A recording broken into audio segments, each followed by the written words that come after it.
जयकारे शेरवालिदा। आप सबका मेरे चैनल में स्वागत है। आज मैं आपको माँ के 9 रूपों के बारे में संपूर्ण जानकारी दूंगी। ये माँ के 9 रूप जो है सप्तशती का सारी है, इसे आप जरूर ग्रहण करिए। तो सबसे पहले जो माँ का रूप है वो है महाकाली। कहते हैं कि एक समय की बात है, संसार में प्रलय आ गई, चारों ओर पानी पानी था। तब भगवान विष्णु जी की नाभि से कमल की उत्पत्ति हुई। उस कमल से ब्रह्मा जी की उत्पत्ति हुई और कहते हैं भगवान विष्णु के कानों से जो मैल निकली उससे मधुर कीटम नामक 2 राक्षस पैदा हुए। अब ये दोनों राक्षस जो है पैदा होने के बाद ही कुछ खाने के लिए इधर उधर भटकने लगे। उन्हें सिर्फ ब्रह्मा जी दिखाई दिए। वो अपना भोजन बनाने के लिए उन्हें उनकी ओर लुपके, लेकिन ब्रह्मा जी भयभीत हो गए और उन्होंने भगवान विष्णु की स्तुति करनी शुरू कर दी। तो भगवान विष्णु की वो प्रार्थना करने लगे कि मेरी रक्षा करो। अब भगवान विष्णु जो है नींद में थे, तो उनकी आँखों में जो महामाया थी वो लोप हो गई और माँ जो भगवान विष्णु थे उन्होंने ब्रह्मा जी की रक्षा करी और वह मधुकेटम नामक राक्षसों से युद्ध करने लगे। कहते हैं ये युद्ध 5000 वर्ष तक चला और अंत में जो ये महामाया थी उसने महाकाली का रूप धारण कर लिया और इन दोनों राक्षसों की जो बुद्धि थी उसको बदल दिया। वे दोनों असुर जो है भगवान विष्णु की युद्ध कौशल से बहुत प्रसन्न हुए। उन्होंने कहा कि हम जो है आपके युद्ध कौशल से इतने प्रसन्न हैं कि आपको वर देना चाहते हैं। तब भगवान विष्णु ने कहा, यदि आप मेरे को वर देना ही चाहते हैं तो वर दो कि दैत्यों का नाश हो। उन्होंने तथास्तु कह दिया। इस प्रकार महाबली दोनों दैत्यों का नाश हो गया। माँ का दूसरा रूप है महालक्ष्मी।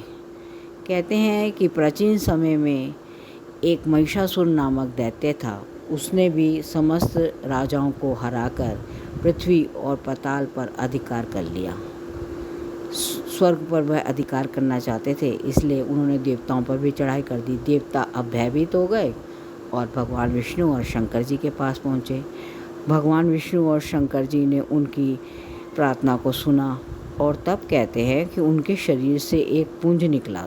मतलब भगवान विष्णु भगवान जी और जो शंकर भगवान जी थे, दोनों के शरीर से एक पुंज निकला। ये जो पुंज जब निकला तो उसने जो है महालक्ष्मी का रूप धारण कर लिया। इन्हीं महालक्ष्मी ने महिषासुर दैत्य को युद्ध में परास्त किया और देवताओं की रक्षा करी। माँ का तीसरा रूप आता है चामुंडा। इसके कथा इस प्रकार है। कहते हैं कि एक समय की बात है, शुभ और निशुभ नामक 2 राक्षस इस संसार में पैदा हुए। वो इतने बलशाली थे कि पृथ्वी एवं पाताल के सब राजा उनसे हार गए। उन्होंने स्वर्ग पर चढ़ाई कर दी। देवता फिर भयभीत हो गए, भगवान विष्णु की स्तुति करने लगे। तब कहते हैं कि भगवान विष्णु जी के शरीर से एक ज्योति प्रकट हुई और वो ज्योति जो है माँ चामुंडा के रूप में आई। तो माँ चामुंडा जो थी बहुत ही रूपवान थी। उसके रूप पर ये शुभ और निशुभ राक्षस जो है बड़े मंत्रमुग्ध हो गए। उनसे विवाह करने के लिए दोनों बहुत ललित थे। तो उन्होंने कहा, माता के पास जो है अपना संदेश पहुंचाया अपने दूत से कि हम दोनों में से किसी एक के साथ आप अपना विवाह कर लो। माँ ने कहा कि जो मुझे परास्त करेगा उसी के साथ मैं विवाह करूँगी। तो माँ ने युद्ध का ऐलान कर दिया और युद्ध हुआ इनके बीच में। तो उन्होंने सबसे पहले अपने सेनापति धर्माक्ष को भेजा। धर्माक्ष ने खूब अच्छी से लड़ाई की, लेकिन वो मारा गया। उसके बाद उन्होंने चंडमुंड को भेजा। चंडमुंड भी मारे गए। इसके बाद रक्तबीज आया। रक्तबीज भी लड़ने लगा, लेकिन कहते हैं कि ये रक्तबीज की एक खासियत थी, उसकी एक बूंद भी ज़मीन पर गिरने से बहुत से वीर पैदा हो जाते थे। तो माँ ने जो है क्या करा कि उसके रक्त को ज़मीन पर गिरने ही नहीं दिया और उसके रक्त को खप्पर में डालकर पी गई। इस तरह से उसका भी विनाश हो गया।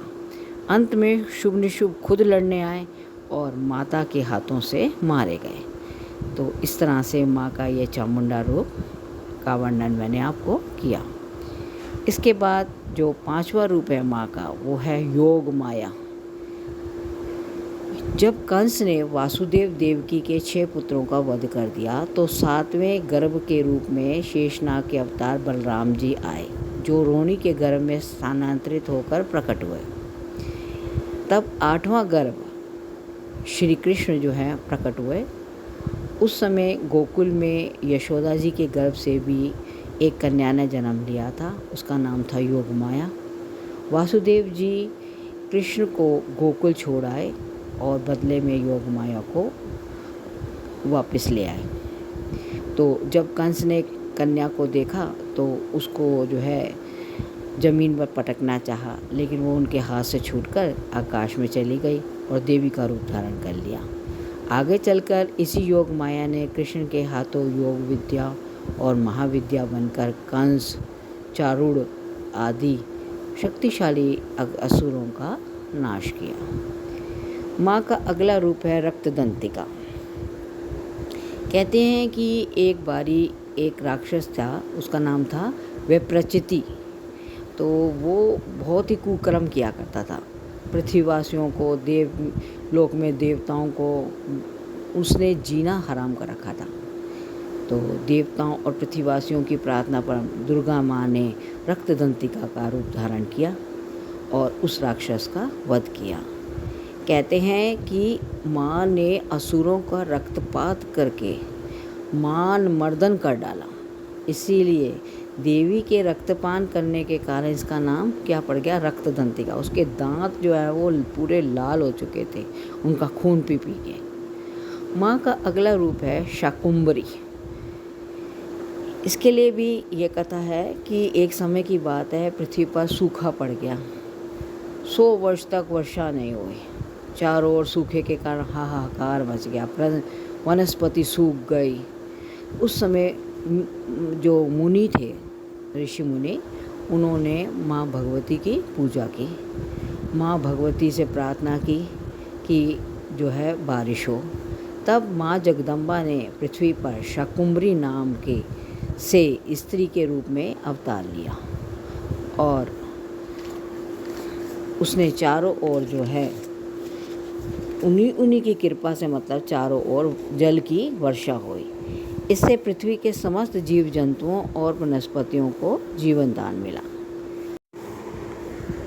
माँ का अगला रूप है दुर्गा देवी। एक बार दुर्गम नाम के राक्षस के अत्याचारों से पृथ्वीवासी, पातालवासी और देवताओं में हाहाकार मच गया। ऐसी विपत्ति के समय में भगवान की शक्ति दुर्गा ने अवतार लिया। दुर्गा ने दुर्गम राक्षस का संहार करके पृथ्वी के रहने वालों तथा देवताओं को इस विपत्ति से छुटकारा दिलाया। दुर्गम राक्षस को मारने के कारण ही तीनों लोकों में इनका नाम दुर्गा देवी पड़ गया। माँ का अगला रूप है ब्रह्मारी। ये इनका 8वां रूप है। एक बार अरुण नाम के असुर के अत्याचार इतने बढ़ गए कि वह स्वर्ग में रहने वाली देव पत्नियों के सतीत्व को नष्ट करने लग गया। अपने सतीत्व की रक्षा के लिए देव पत्नियों ने भोरों का रूप धारण कर लिया और माँ दुर्गा से अपने सतीत्व की रक्षा के लिए प्रार्थना करने लगी। तब देव पत्नियों की दुखी देखकर उनके उद्धार के लिए माँ ने ब्रह्मारी का रूप धारण कर अरुण असुर को सेना सहित मार डाला। माँ का 9वां रूप है चंडिका। एक बार की बात है कि पृथ्वी लोक में चंड और मुंड नामक 2 राक्षस पैदा हुए। इन दोनों राक्षसों ने पृथ्वी लोक, पाताल लोक, देवलोक पर अपना अधिकार कर लिया। इस पर देवताओं ने दुखी होकर माँ भगवती की पूजा की और उनसे वर मांगा कि वो इस संसार में आए। तब माँ चंडिका रूप में इस संसार में आई और इन दोनों राक्षसों का वध किया। इस तरह से मैंने आपको माँ के 9 रूपों का वर्णन किया। आशा करती हूँ मेरे द्वारा दी गई जानकारी आपको अच्छी लगी होगी। तो मेरे इस वीडियो को लाइक, सब्सक्राइब और शेयर करना ना भूलें। धन्यवाद।